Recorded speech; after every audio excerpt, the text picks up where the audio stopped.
Hello, everyone, and welcome back to your channel of Math and Engineering Made Easy. If you remember, we covered the Green's theorem and Stokes theorem, and today we are going to go over Gauss divergence theorem. And the idea is that if you have a surface integral of f dot ds, you can solve this using a triple integral. And you'd say, are you simplifying a double integral with a triple? Yeah, absolutely. We'll see why in a second. So that's over a volume. And what we do here is that we take the del or the divergence of f dv, which may be dx, dy, dz, or if we are using spherical or cylindrical coordinates, that would be different. Again, to introduce that, uh, again, I prepared a couple of examples. Let's start with the first example. It says, evaluate this surface integral. They give you the field F, which is a vectorial field ijk. And they said this surface is bounded by x and y going from -1 to 1 and z from 0 to 2. So that's basically the side is 2, so that's a cube, but it's not centered at the origin, right? It's centered at 0, 0, 1. So that's a very easy surface. However, remember, if you do f dot ds, now we have 6 surfaces, and you want to do the integration over each surface separately, and then you add them up. It's a lot of work. But if you apply the divergence theorem, all what you have to do is to look at this surface like the boundary of the surface, and that's about it. So let's start with del f, or the divergence of f. That's basically we are going to take partial x of y squared z. Notice there is no ijk here. The divergence is a scalar quantity, and then plus partial y of y cubed plus partial z of xz. And when you evaluate that, you see that the first partial derivative is 0 because we don't have x's. Here you get 3y squared, and here you get x. So that's basically the quantity that we are going to integrate. So now my integral becomes a triple integral of x. Let's start with the z since it's not there. dz, dx, dy. Really, the order is not important. But here, since there is no z, we can start with that. The z goes from 0 to 2, and then -1, 1, -1, 1. And this quantity is 3y squared plus x. And when we integrate that, that leaves us with the two outer integrals. And this guy becomes 3y squared z plus xz. And these are evaluated from 0 to 2, dx dy. Notice when z equals 0, you get 0, so there is no reason to open two parentheses. All what we have to do is to substitute and write it. 2 times 3 is 6, so you get 6y squared, and 2 times x is 2x, dx dy. So that will give me, when you integrate with respect to x, I get 6y squared x plus x squared, right? The antiderivative of 2x is x squared over 2 times 2. The 2's cancel. These are evaluated from -1 to 1 dy. Okay, so that becomes the integral from -1 to 1 of, here I will have to do two pairs of parentheses because once I substitute with 1 and once I substitute with -1. So when you substitute x for 1, you get 6y squared plus 1 minus. And then you substitute x for -1, so you get negative 6y squared. And then -1 squared is positive 1, so plus 1 again, dy. Here you have 1 minus 1 is 0, so these cancel. And you get 6y squared minus negative, which is plus 6y squared. So you get the integral from -1 to 1 of 12y squared dy. Of course, we can take the 12 out. But anyway, you will get 12 is the constant, and the antiderivative of y squared is y cubed over 3 evaluated from -1 to 1, which will give me 12 over 3 is 4. So you get 4 times 1, which is y cubed, minus,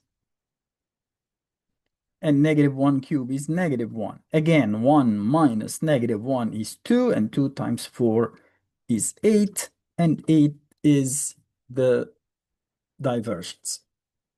So that was a pretty straightforward example. That's why we are going to take another example, and this one is more involved. So they want you to evaluate the flux going through the boundary. Basically, the flux here is this equation, vectorial field. And the surface here, so S, is bounded by the cylinder x squared plus y squared equals 4, and plane z equals y minus 2. So if you want to plot it, just to get an idea, might be a good idea to do that. So if this is the x, that's the y, that's the z. X squared plus y squared equals 4. Basically, that's a cylinder. So, but let's see when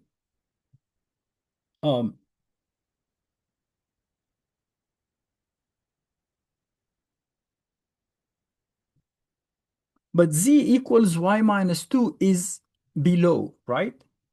So it goes down.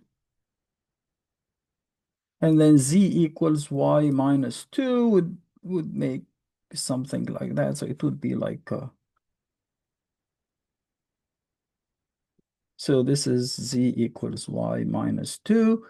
And this is x squared plus y squared equals 4. It's a circle. So let's start with finding the divergence or div of f. Again, we are going to, so we are not going to write the whole thing. Just take the partial derivative with respect to x. You get y plus twice z. And then you get that with respect to y, you get 2y. And then you get that with respect to z. Of course, this is a constant. You get minus 2z. So 2z minus 2z cancel, and y plus 2y is just 3y. And because we have square of x and y, you may think, yeah, and it's a 3D, and it's a cylinder, so use cylindrical coordinates. That makes more sense, right? Cylindrical coordinates. The cylindrical coordinates, as you know, are r or rho. We use r, theta, and z. Z is the same as our z, right?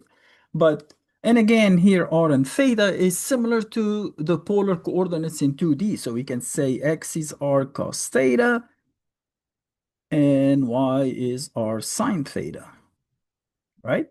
And the z is the z. So now, instead of using that, the 3y here would become 3r, oh, I'm sorry, 3r sine theta, right? Okay. And now when I do the integration of the 3y, it would be triple integral. Let's look at the z. The z starts at y minus 2, right? Which can be written as r sine theta minus 2. So r sine theta minus 2 up to 0.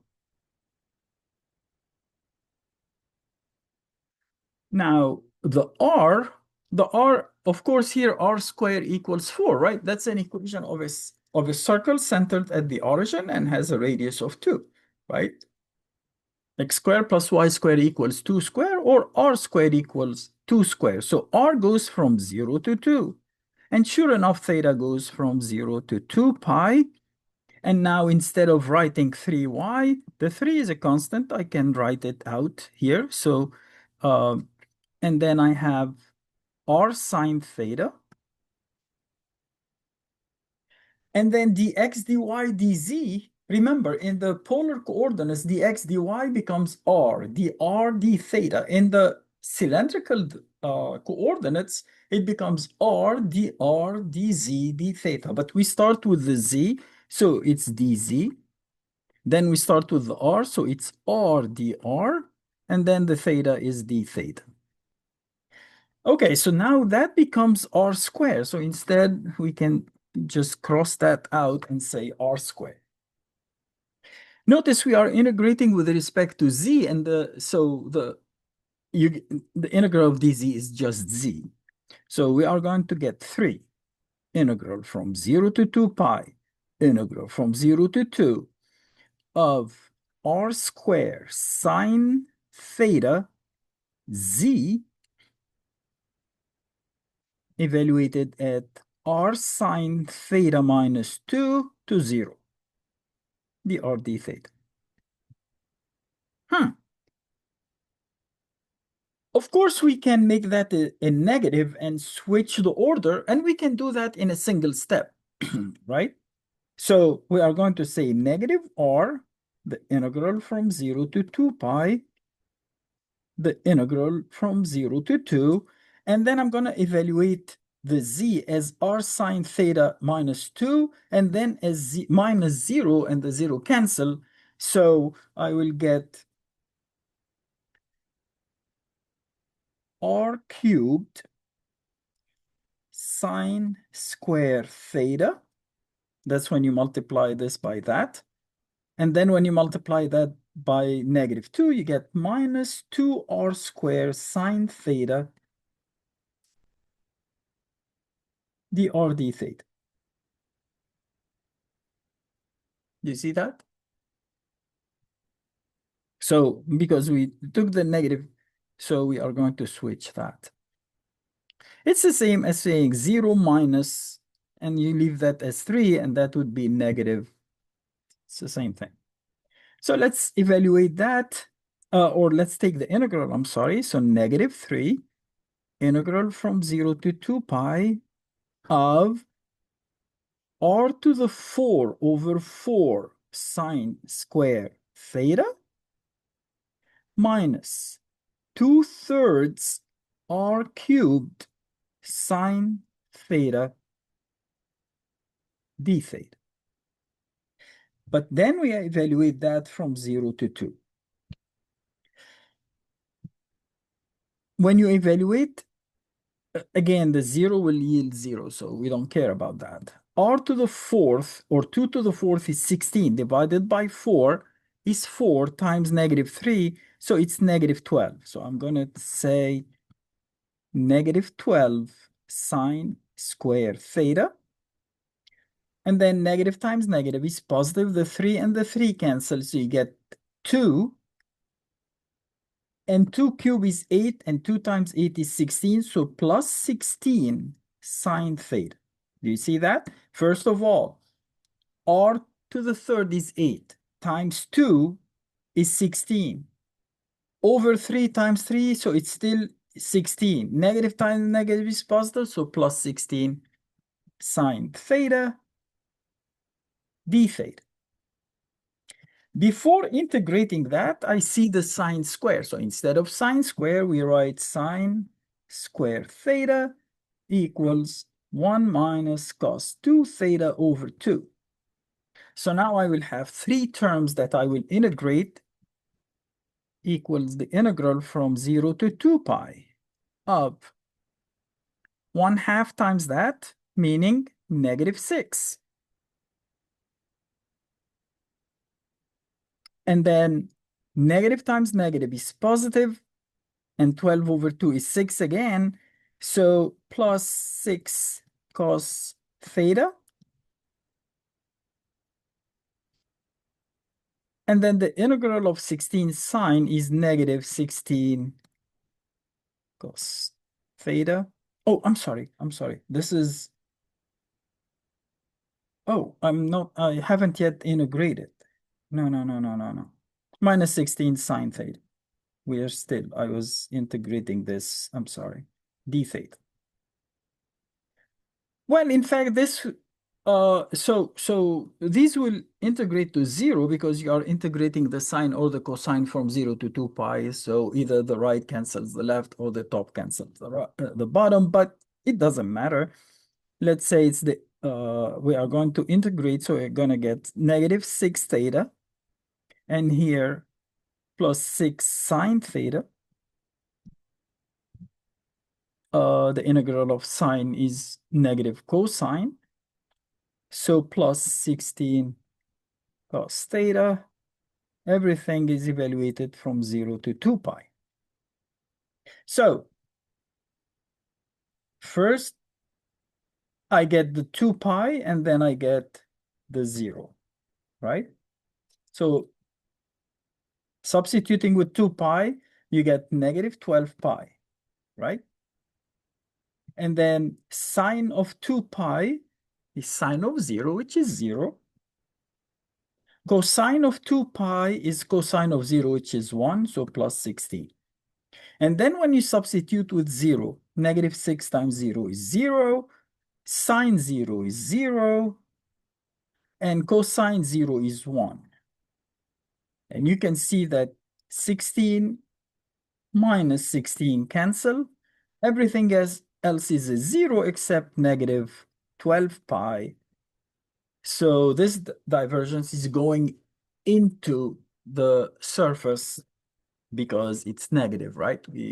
We said positive is going out, negative is going down, like for the divergence. Okay, I hope these two examples illustrate the point. You see why we took the cylindrical coordinates, because you have a cylinder, and instead of having, it's still triple integral, but now the parameterization becomes easier with the cylindrical coordinates. As usual, if you have any comments or questions, please leave me a note in the comment section, and I will get back to you as soon as I can. And until we meet again, I wish you all the best.